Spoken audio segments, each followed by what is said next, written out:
प्रश्नावली 1 का तीसरा प्रश्न का ए और बी हमने बना लिया था। x minus y, angle x और एंगल y को माइनस करके, और एंगल x प्लस वाई मतलब कोण x और कोण y को जोड़ करके हमने नए कोण की रचना की थी। अब सी दिया हुआ है कि 180 डिग्री के एंगल में हमें x डिग्री एंगल को माइनस करना है, तो जितना बचेगा वो 180 माइनस x एंगल होगा।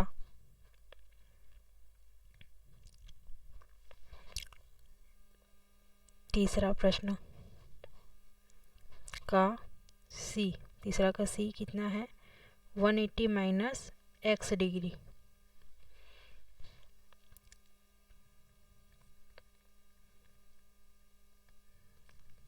रचना के पद भी लिखते जाना है। सबसे पहले एक स्ट्रेट लाइन बनाएंगे, है ना, क्योंकि हमें पता है कि एक स्ट्रेट लाइन की वैल्यू कितनी होती है, कितना डिग्री होता है, वो 180 डिग्री होता है ना। तो एक सरल रेखा खींचा, नाम दे देते हैं ए और बी, जिसमें एक पॉइंट हमने ओ लिया, खींचा एक सरल रेखा ए बी लिख सकते हैं यहाँ पे, ए बी खींचा, जिसमें एक बिंदु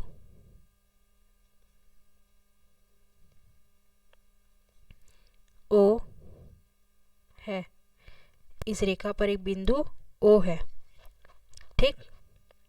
और गिवन एंगल तो हमें पता ही है कि गिवन एंगल कौन सा है, x डिग्री, है ना। x डिग्री और y डिग्री का दो ठो हमें गिवन एंगल जो दिया रहता है उसको दिया है, उसको दोनों को हमें पहले से ही ड्रॉ करके रखना है, क्योंकि इसी के सराउंड सब हमें नया जो सरल रेखा खींचा है उस पर बनाना पड़ेगा, है ना, इस वजह से, ठीक।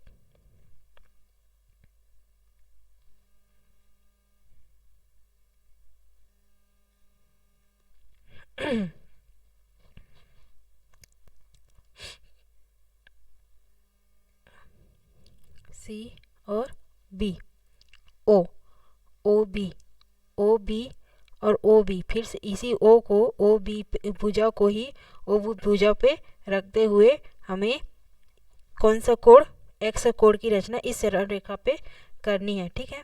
दूसरा पॉइंट, ओ को केंद्र मानते हुए या फिर मानकर एक्स अंश के कोण के सर्वांग सम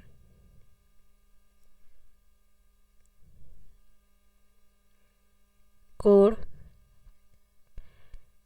COB की रचना किया या फिर की, है ना, COB की रचना की। कैसे, ओ पे कंपास को रख करके एक आर्क हमने किसी भी माप का काटा इस रेखा पर, है ना, किसी भी माप का एक आर्क हमने काटा ओ पर रख करके। अब MN, इसको मान लेते हैं MN, जहाँ पे ये कोण बना है उसको। अब इसी MN को नाप करके यहाँ पे N पर पॉइंट रखते हुए एक आर्क हमने काटा, फिर से इसको नाम दे दिया M, है ना। अब O से लेकर M को ज्वाइन करते हुए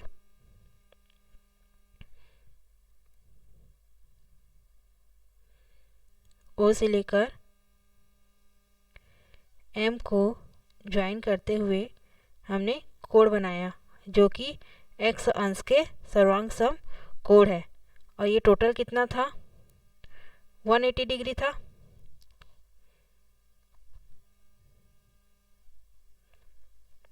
टोटल था 180 डिग्री। 180 डिग्री में हमने x अंश को माइनस किया, तो जितना बचा कोण है, ये वाला जितना कोण भाग है ना, ये कोण कितना हो जाएगा 180 डिग्री माइनस एक्स।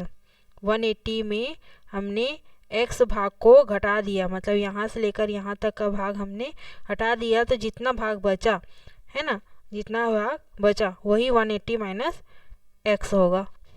ठीक है, तो COB की रचना की।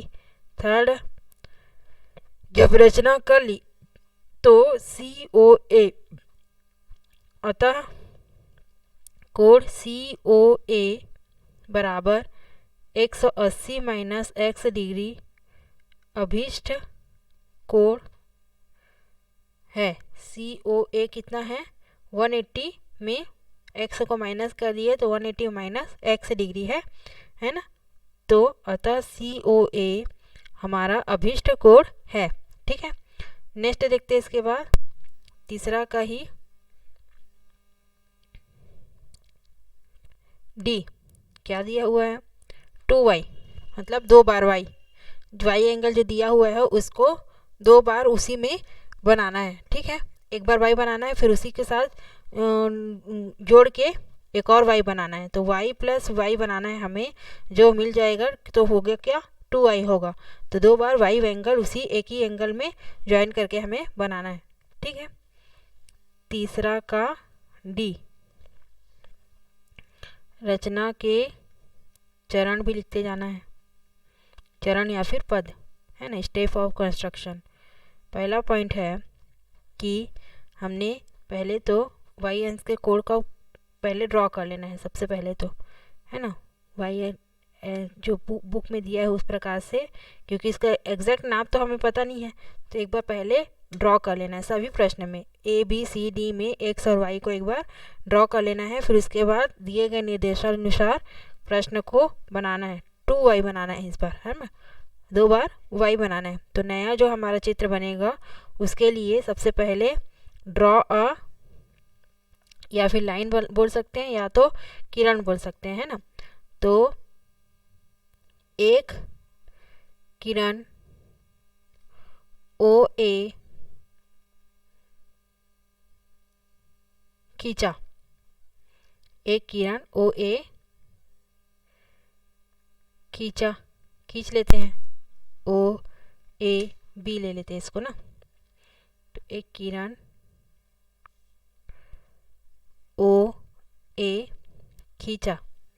ठीक, अब फिर से हमें y अंश के सर्वांग सम कोण बनाना है। हमें रचना क्या करना है, 2y, मतलब कि y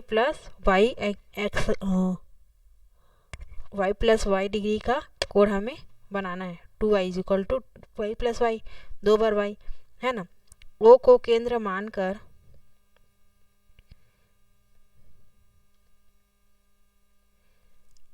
y अंश के कोण के सर्वांग सम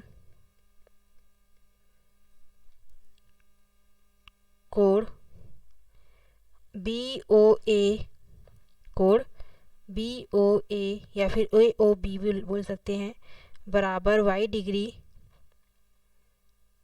की रचना की। BOA is equal to y degree की रचना की। थर्ड पार्ट है, अब कैसे रचना करते हैं तो हमें पता ही है। एक आर्क अपने मन से किसी भी माप का काटना है, फिर यहाँ से इसको नाप करके, इस एंगल को नाप करके यहाँ पे आर्क काटना है, इस पॉइंट पे रख करके, है ना। अब इन दोनों जहाँ पे आर्क कटता है उसको इस बिंदु से, केंद्रीय बिंदु से या फिर मिलाते हुए, इनिशियल पॉइंट से मिलाते हुए लकीर खींच देनी है ना। तो ये एंगल इस एंगल के सर्वांग सम हो जाएगा। ठीक है, BOA is equal to y degree बन गया। अब तीसरा पॉइंट क्या कहलाएगा, अब फिर से O को केंद्र मानते हुए और OB को एक भुजा लेते हुए, पहले हमने OA को भुजा लिया था, है ना, O को केंद्र मानकर और OA को भुजा लेते हुए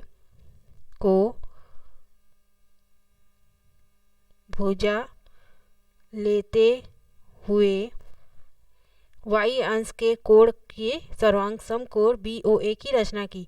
अब फिर से ओ को केंद्र मानकर केंद्र और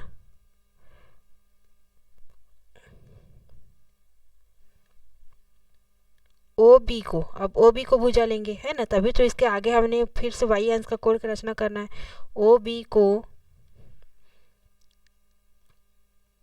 एक भुजा लेते हुए वाई अंश के कोण के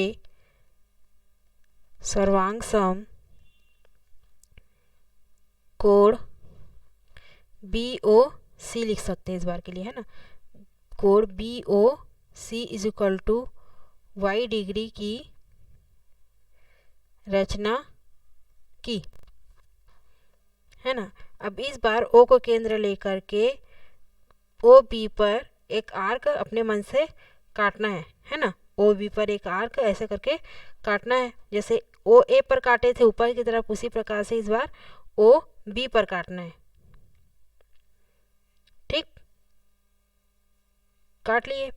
अब ओ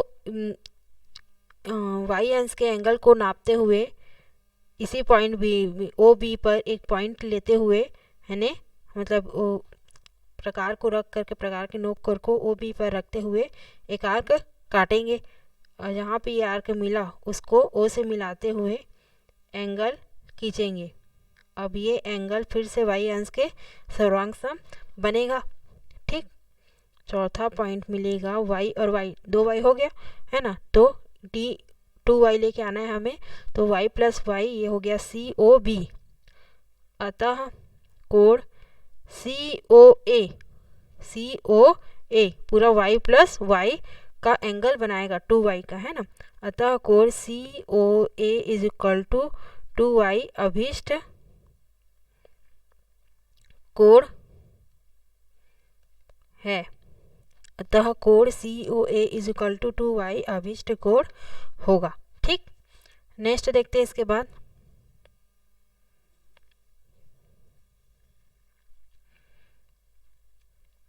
चौथा प्रश्न, आपको तीन निश्चित मापों आर एस और टी के रेखाखंड दिए गए हैं।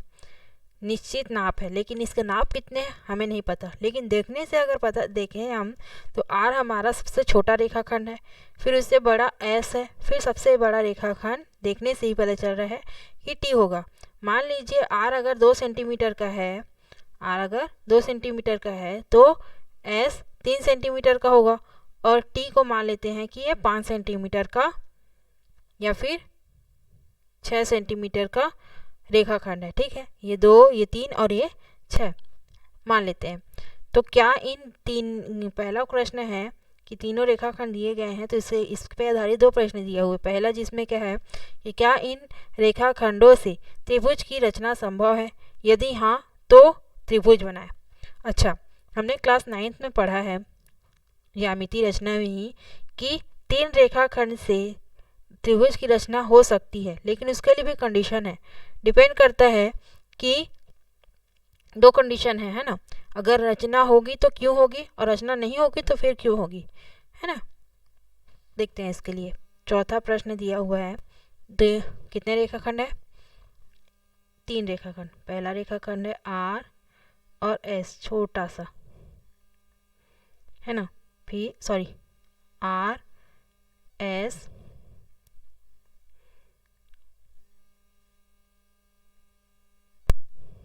और टी, इस प्रकार से बिना नापों के 3 रेखाखंड हमें दिया हुआ है। नाप नहीं पता, लेकिन देखने से छोटा बड़ा पता चल रहा है कि कौन सा रेखाखंड छोटा है, कौन सा बड़ा है, कौन सा सबसे बड़ा है। ठीक है, तो से मानने के लिए मान लेते हैं कि आर रेखाखंड जो है वो 2 सेंटीमीटर का है, और एस रेखाखंड 3 सेंटीमीटर का है, और टी रेखाखंड की नाप है 6 सेंटीमीटर मान लेते हैं। ठीक है, हमें क्या पूछा है कि इन तीनों रेखाखंड से क्या त्रिभुज की रचना हो सकती है, लेकिन इसके लिए कंडीशन है पहला कि यदि आर प्लस एस मतलब कि दो रेखाखंडों का योगफल तीसरे रेखाखंड से कम होता है, तीसरे रेखाखंड से कम होता है, तब एक मिनट दो रेखाखंडों का योगफल तीसरे रेखाखंड से अगर अधिक होता है, एक मिनट, 2+3 पहला रेखाखंड और दूसरा रेखाखंड जहाँ पे r प्लस एस है ना, इज इक्वल टू टी, ये बड़ा होगा। अगर t से बड़ा है तो हाँ रेखाखंड बनेगा।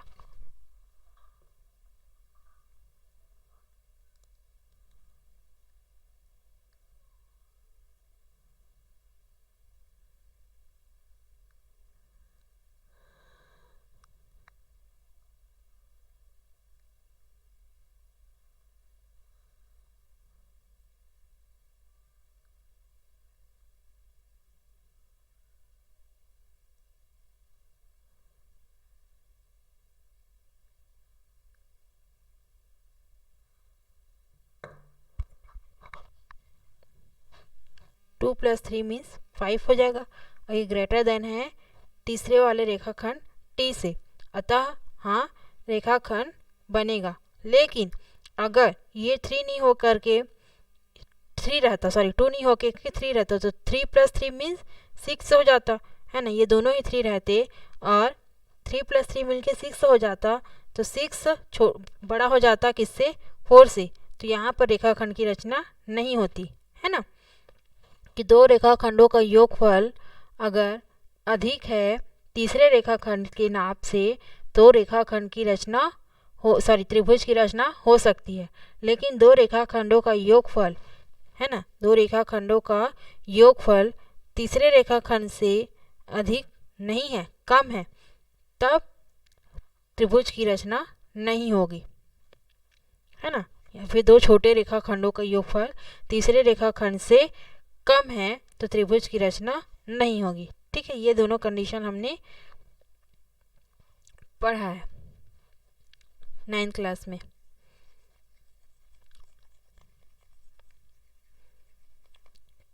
तो यहाँ पे r plus S is greater than t, अगर मान लेते हैं r का वैल्यू 2 है, s का वैल्यू 3 है, मानने के लिए मान लेते हैं, और t का वैल्यू 4 है, t मतलब कि 4 सेंटीमीटर है, तो हाँ ऐसा कंडीशन मानेंगे तो हाँ पहला वाला प्रश्न के अनुसार कि हाँ रेखाखंड त्रिभुज की रचना होगी। अब रचना होगी तो फिर रचना कीजिए, ये भी बोल रहे हैं, है ना।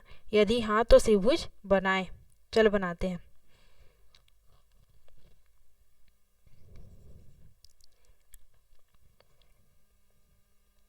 हाँ, r plus S is greater than t है, तो त्रिभुज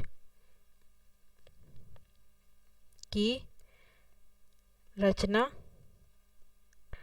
होगी। अच्छा, अब त्रिभुज की रचना कैसे करते हैं, कोई भी एक रेखाखंड को ड्रॉ कर लेंगे तीनों में से, है ना।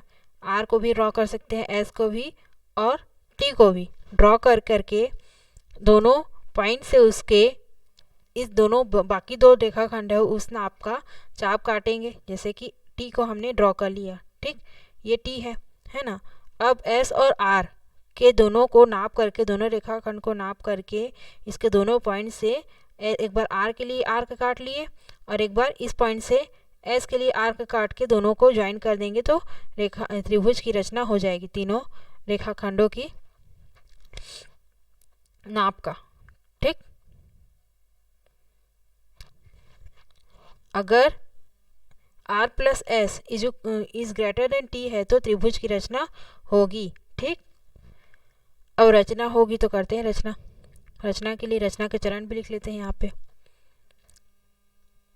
रचना के चरण, पहला,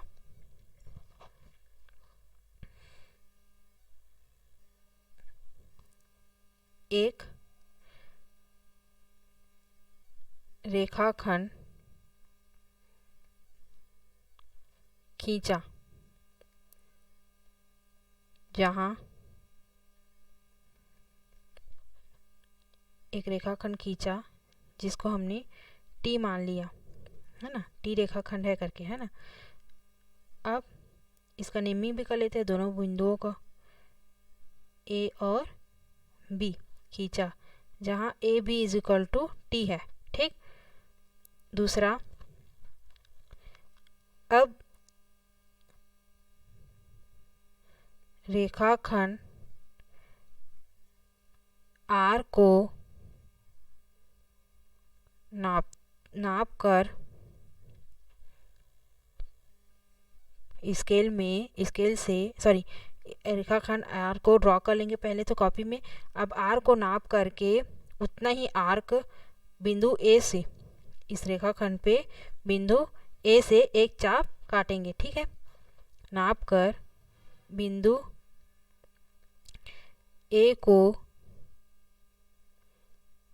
केंद्र मानकर एक चाप काटा। ठीक, तीसरा पॉइंट, अब एस रेखाखंड को नाप कर बी को केंद्र मानकर एक चाप पुराने चाप पर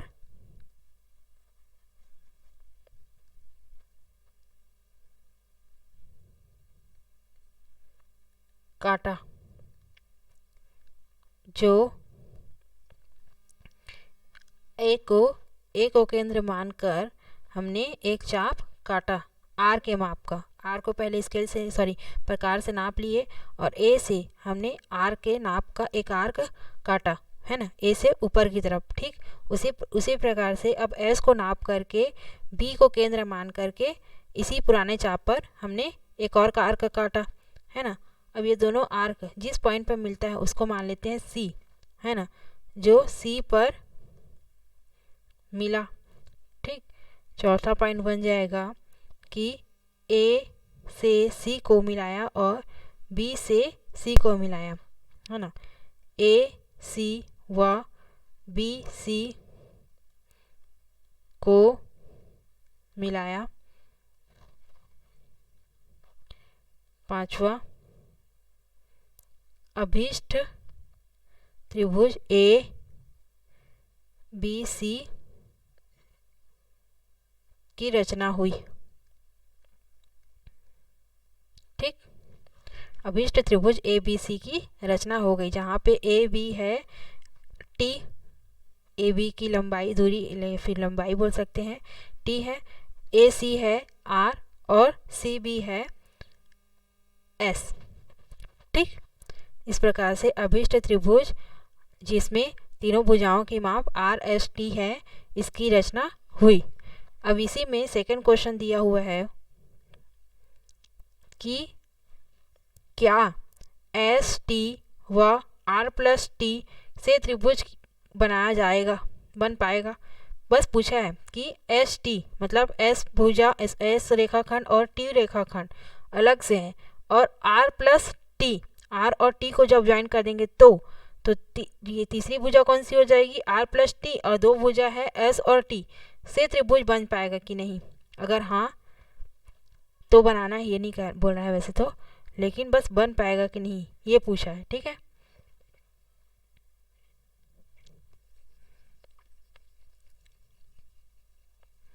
पहला हो गया। अब दूसरा में पूछा है उसने कि दूसरा एस टी व आर प्लस टी से एस और टी मतलब कि 3 और 4, हमारे हिसाब से एस और टी क्या है 3 + 3 और 4, है ना। तो दो भुजाओं का योग अगर तीसरे भुजा से अधिक है, तीसरी भुजा क्या हो जाएगी r प्लस टी, मतलब कि 2 + 4 है ना, 4 और 3 7 हो जाएगा और 4 और 2 6 हो जाएगा। तो दो भुजाओं का योग अगर अधिक है, दो भुजाओं का योग अगर अधिक है तीसरी भुजा से, तो त्रिभुज की रचना हो सकती है ना। अगर दो भुजाओं का योग तीसरी भुजा से अधिक है, हमारे लिए तीसरी भुजा है r प्लस टी है, और दो भुजाओं का योग मतलब s और t का योग 4 और 3 7 हो जा रहा है ना। अतः दो भुजाओं का योग तीसरी भुजा से अगर अधिक है तो त्रिभुज की रचना हो सकती है। अतः एस टी व r प्लस टी से त्रिभुज की रचना संभव है, से त्रिभुज तभी बनाया जा सकता है जब क्या कंडीशन हो, दो भुजाओं का योग मतलब s plus T is greater than r plus T हो, है ना, तो त्रिभुज की रचना हो सकती है। ठीक, प्रश्न हमारा क्या था कि क्या एस टी व r प्लस टी से त्रिभुज बन पाएगा। तो हाँ, अगर s प्लस टी दो भुजाओं का योग तीसरी भुजा से जो कि r प्लस टी है हो, तो हाँ संभव है, हाँ त्रिभुज संभव है, त्रिभुज की रचना संभव है ना, त्रिभुज की रचना संभव है। ठीक, 4th क्वेश्चन हो गया। उसके बाद इस प्रश्नावली का लास्ट प्रश्न बचा है 5वां प्रश्न, इसको अब नेक्स्ट वीडियो में बनाएंगे।